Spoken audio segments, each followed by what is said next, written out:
was 27 years old, I left a very demanding job in management consulting for a job that was even more demanding, teaching. I went to teach 7th graders math in the New York City public schools. And like any teacher, I made quizzes and tests, I gave out homework assignments. When the work came back, I calculated grades. What struck me was that IQ was not the only difference between my best and my worst students. Some of my strongest performers did not have stratospheric IQ scores. Some of my smartest kids weren't doing so well. And that got me thinking.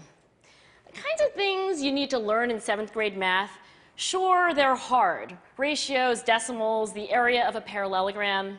But these concepts are not impossible. And I was firmly convinced that every one of my students could learn the material if they worked hard and long enough. After several more years of teaching, I came to the conclusion that what we need in education is a much better understanding of students and learning from a motivational perspective, from a psychological perspective. In education, the one thing we know how to measure best is IQ. But what if doing well in school and in life depends on much more than your ability to learn quickly and easily? So I left the classroom and I went to graduate school to become a psychologist. I started studying kids and adults in all kinds of super challenging settings. And in every study, my question was, who is successful here and why? My research team and I went to West Point Military Academy. We tried to predict which cadets would stay in military training and which would drop out. We went to the National Spelling Bee and tried to predict which children would advance farthest in competition. We studied rookie teachers working in really tough neighborhoods, asking which teachers are still going to be here in teaching by the end of the school year. And of those, who will be the most effective at improving learning outcomes for their students?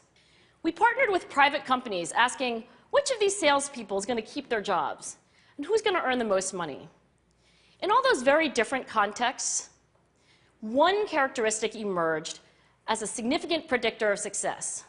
And it wasn't social intelligence, it wasn't good looks, physical health, and it wasn't IQ. It was grit. Grit is passion and perseverance for very long-term goals. Grit is having stamina.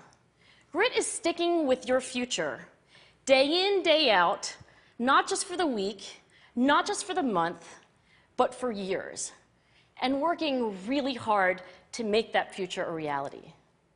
Grit is living life like it's a marathon, not a sprint. A few years ago, I started studying grit in the Chicago public schools. I asked thousands of high school juniors to take grit questionnaires, and then waited around more than a year to see who would graduate. Turns out that grittier kids were significantly more likely to graduate, even when I matched them on every characteristic I could measure, things like family income, standardized achievement test scores, even how safe kids felt when they were at school. So it's not just at West Point or the National Spelling Bee that grit matters, it's also in school, especially for kids at risk for dropping out. To me, the most shocking thing about grit is how little we know, how little science knows about building it. Every day, parents and teachers ask me, how do I build grit in kids? What do I do to teach kids a solid work ethic? How do I keep them motivated for the long run? The honest answer is, I don't know. What I do know is that talent doesn't make you gritty. Our data show very clearly that there are many talented individuals who simply do not follow through on their commitments. In fact, in our data, grit is usually unrelated or even inversely related to measures of talent. So far, the best idea I've heard about building grit in kids is something called growth mindset. This is an idea developed at Stanford University by Carol Dweck, and it is the belief that the ability to learn is not fixed, that it can change with your effort.